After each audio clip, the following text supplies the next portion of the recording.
স্থানীয় সময় শনিবার দক্ষিণ লেবাননের নাবাতিহ শহর সংলগ্ন এলাকায় ব্যাপক বিমান ও কামান হামলা চালিয়েছে ইসরায়েল। হামলার আগে ১ ডজনের বেশি গ্রামের বাসিন্দাদের এলাকা ছাড়ার নির্দেশ দেয় দখলদার বাহিনী। পাশাপাশি সীমান্তবর্তী এলাকার শিক্ষা প্রতিষ্ঠানও বন্ধ করে দেওয়া হয়। এতে যুদ্ধবিরতি কার্যকর থাকার পরও সীমান্ত জুড়ে নতুন করে উত্তেজনা ছড়িয়ে পড়েছে।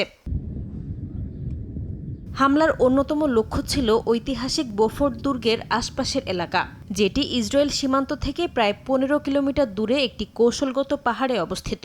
এরই মধ্যে দখলদার বাহিনী লিতানি নদীর উত্তরাঞ্চল পর্যন্ত অগ্রসর হওয়ার খবর জানিয়েছেন ইসরায়েলের প্রধানমন্ত্রী বিনিয়ামিন নেতানিয়াহু। এছাড়া নদীর দক্ষিণের বিস্তীর্ণ এলাকা এখনও তাদের নিয়ন্ত্রণে রয়েছে বলেও জানা গেছে।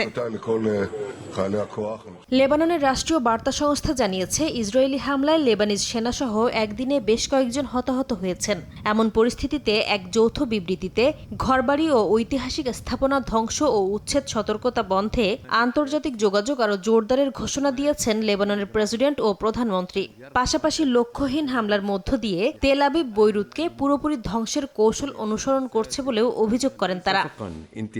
ইসরায়েল এখন শুধু নির্দিষ্ট লক্ষ্যবস্তুতে হামলা চালাচ্ছে না, বরং পুরো শহর ও জনপদ ধ্বংস করছে।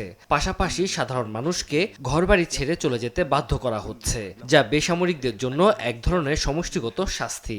আন্তর্জাতিক আইন ও নীতিমালা অনুযায়ী এসব কর্মকাণ্ড নিন্দনীয়। ইসরায়েলের উত্তরাঞ্চলে রকেট হামলা চালিয়েছে হিজবুল্লাহ। কিরিয়াত শামেনা শহরের একটি শপিং সেন্টারে এসব রকেট আঘাত হানার খবর পাওয়া গেছে। লেবাননে বেসামরিক হতাহতের জবাবেই এই পাল্টা হামলার দাবি করেছে গোষ্ঠীটি। দুপক্ষের সংঘাতের মধ্যেই যুক্তরাষ্ট্রের মধ্যস্থতায় ওয়াশিংটনে ইসরায়েল ও লেবাননের প্রতিরক্ষা প্রতিনিধিদের মধ্যে উচ্চ পর্যায়ের বৈঠক অনুষ্ঠিত হয়েছে। বৈঠকে দুই দেশের মধ্যে সম্ভাব্য শান্তি চুক্তির কাঠামো ও সীমান্তে উত্তেজনা প্রশমনের উপায় নিয়ে আলোচনা হয়।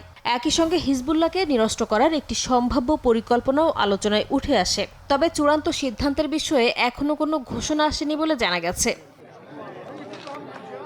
নাসরিন রুমি, সময় সংবাদ।